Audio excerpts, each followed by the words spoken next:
అవోబా ఏర్పడి దాదాపు 25 సంవత్సరాలు పూర్తయింది. ఈ 25 సంవత్సరాలు పూర్తవుతున్నటువంటి ఈ సందర్భంలో మనం ఈ కొత్త కార్యక్రమాన్ని ఇది ప్రవేశపెట్టడం జరిగింది. దాదాపు ఇప్పటికే 6 నెలల 40కి పైగా కార్యక్రమాలు జరిపాము.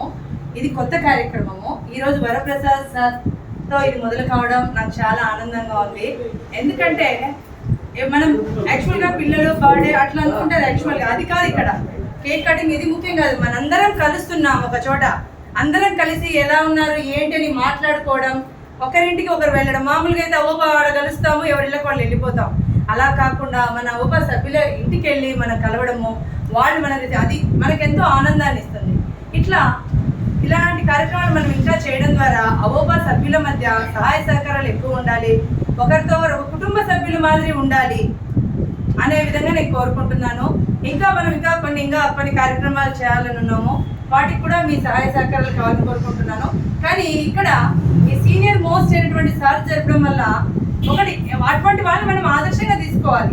అక్కడ వాళ్ళు ఎంత కష్టపడి చేస్తున్నారు, ఎప్పుడు కూడా మనం పాజిటివ్స్ తీసుకోవాలి, నెగిటివ్స్ పక్కన పెడదాం. ప్రతి ఒక్కరిలో పాజిటివ్ నెగిటివ్ ఉంటాయి.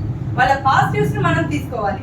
వాళ్ళు ఎంత సీనియర్గా ఉండే, అంటే ఇన్ని నెగిటివ్ ఉన్నాయని నేను చెప్పట్లేదండి. ఇక్కడ మళ్ళీ సీనియర్గా అయినప్పుడు వాళ్ళు ఎంత సర్వీస్ చేశారు నాకైతే పూర్తిగా తెలియదు. సార్ వాళ్ళు చెప్పిన దాన్ని బట్టి నాకు తెలుస్తుంది. అలాంటి వాటిలో మనం కూడా ఎంతో కొంత చేయాలి, నలుగురికి సహాయం చేయాలి. అంటే కొందరు వచ్చి చేయలేకపోయినా ఏదో ఒక రూపంలో వాళ్ళు సహాయం చేయొచ్చు. అంతేకాని మనము చేసే వాళ్ళను ఇంకా మనం చేసే విధంగా చేయాలి. తర్వాత చేయలేకపోతే మనం ఏదో విధంగా వాళ్ళకి చేయి అందించాలి.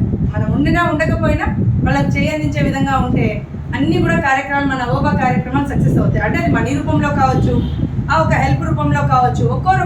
కానీ మన అవోబా సభ్యులందరూ కూడా చాలా చక్కగా సహకరిస్తున్నారు. మనం ఏ కార్యక్రమం చేపట్టినా కూడా దాన్ని విజయవంతం చేస్తున్నారు. కాబట్టి మరి అవోబా సభ్యులందరికీ కూడా నేను ఇప్పుడు ఈ కార్యక్రమం సందర్భంగా కృతజ్ఞతలు తెలియజేస్తున్నాను. సార్ గారికి కూడా నా ధన్యవాదాలు తెలియజేస్తున్నాను. ఎందుకంటే